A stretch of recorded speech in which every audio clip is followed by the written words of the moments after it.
Good morning. This is another video about this first unit about the introduction for statistics. In this video, I will talk about types of data in statistics.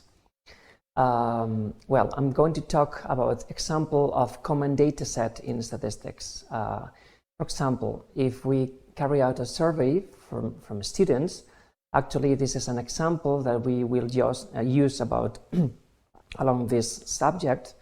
This was a survey that was carried out in this university years ago. It was a class with 131 students, and the professor asked them to fill out this survey. They had to indicate the sex, age, month of birth, height in centimeters, weight in kilos. Also, digit chosen at random from 0 to 9. And the type of residence. It could be at home or rented flat or in a residence. And type of transport that the student used to come to university. It could be car, bicycle, walking, or public transport. And also the time required to arrive at university in minutes. Okay, and then this information is structured in a matrix like that. Okay, so we have different columns, which we will call variables. This is the list of the variables, and every row corresponds to an observation or an individual. In this case, is the student who answered the survey. This is the most typical data structure in statistics, and this is important to remember. The variables are organized in columns, and the rows correspond to the information of the different individuals. Okay, in this case, in this particular example, individuals are independent. It means that the row order is irrelevant. If I change the position of the rows, I have exactly the same information. This situation is quite common in statistics, but not always.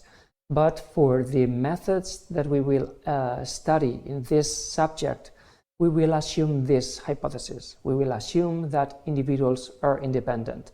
But in this video, I'm going to talk that this hypothesis is not always accomplished.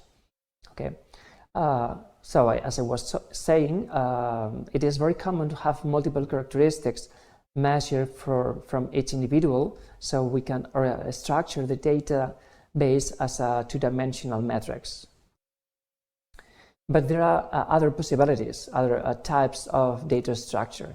For example, if I measure how similar is the smell of 9 products, I can have like 9 perfumes like those, and then I can ask a set of people to smell them, and in a scale from 0 to 9 to rate this similarity.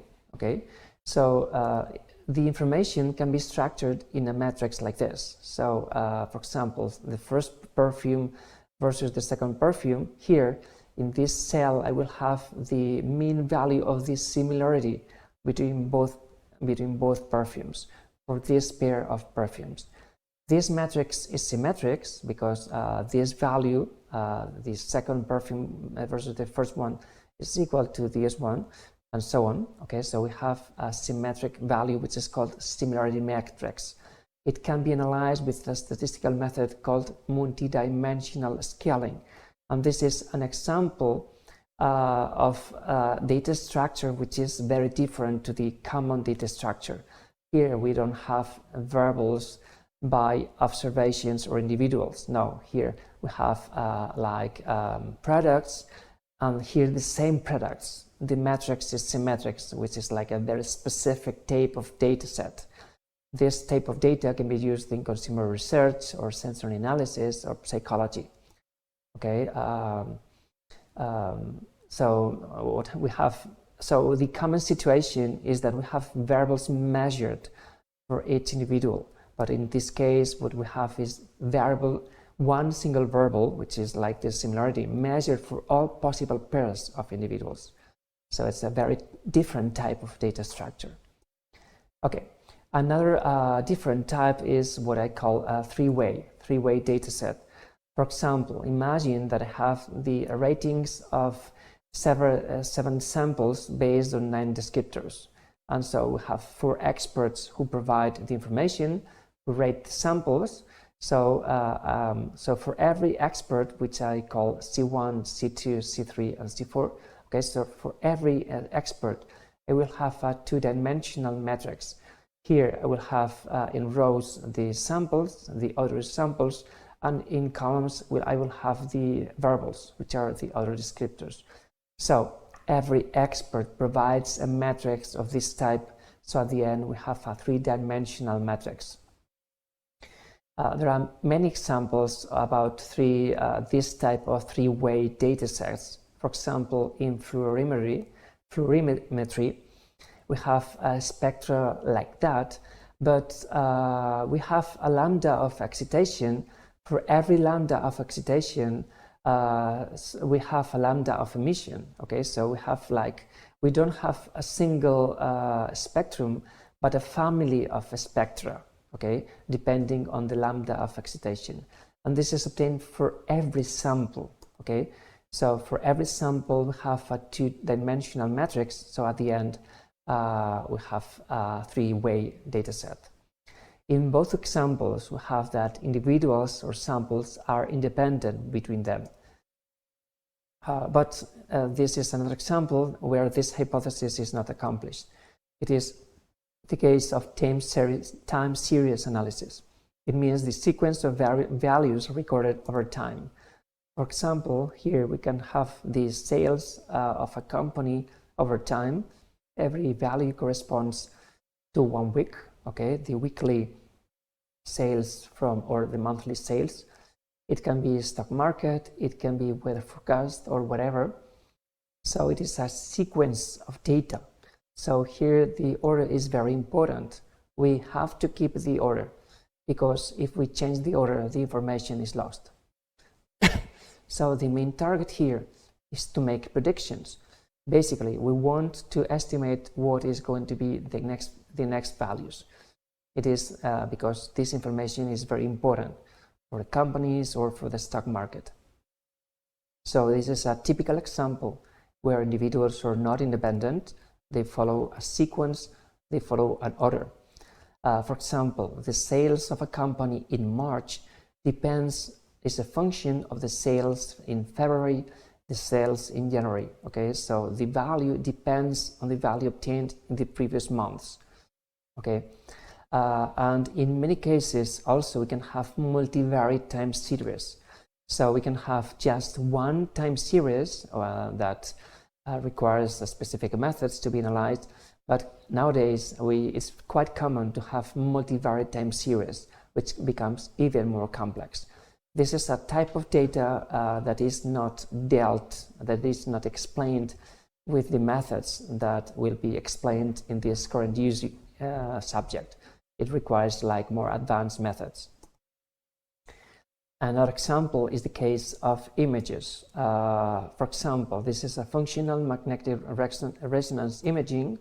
So this is the brain, and then the part of the brain that is activated when some exercise or some experiment is carried out is activated and appears here in a very specific color.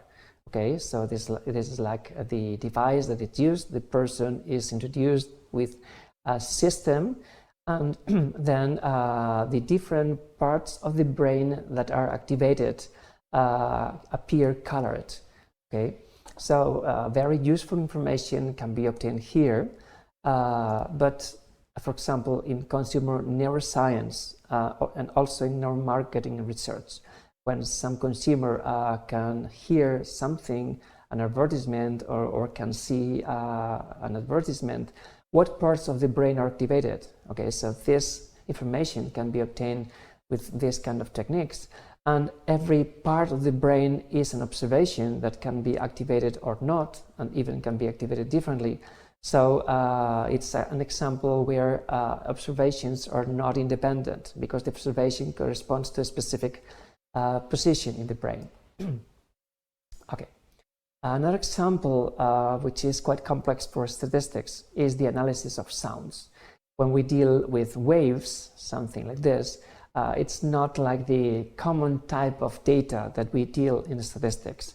how to extract useful information when we have this kind of waves, it's like more complex. I will say that they require more mathematical modeling, which is somewhat different to the standard ways that we use in statistics.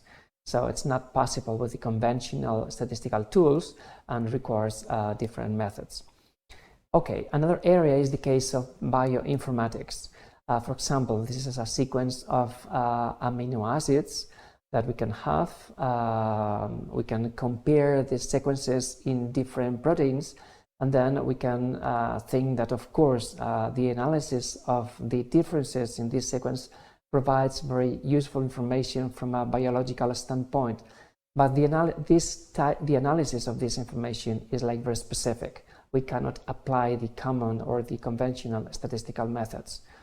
Okay, so in bioinformatics, we can have sequences of amino acids, we can have three-dimensional structure of proteins, we can have genomes, transcriptomes. So, I mean, there are many areas that provide a lot of data, but require like some kind of specific methods, which are not the area of this basic course about basic statistics.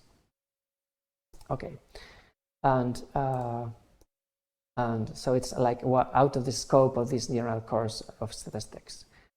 Well, and so here I finish this introduction about statistics, talking about the types of data which are common in statistics. Thank you very much for your attention.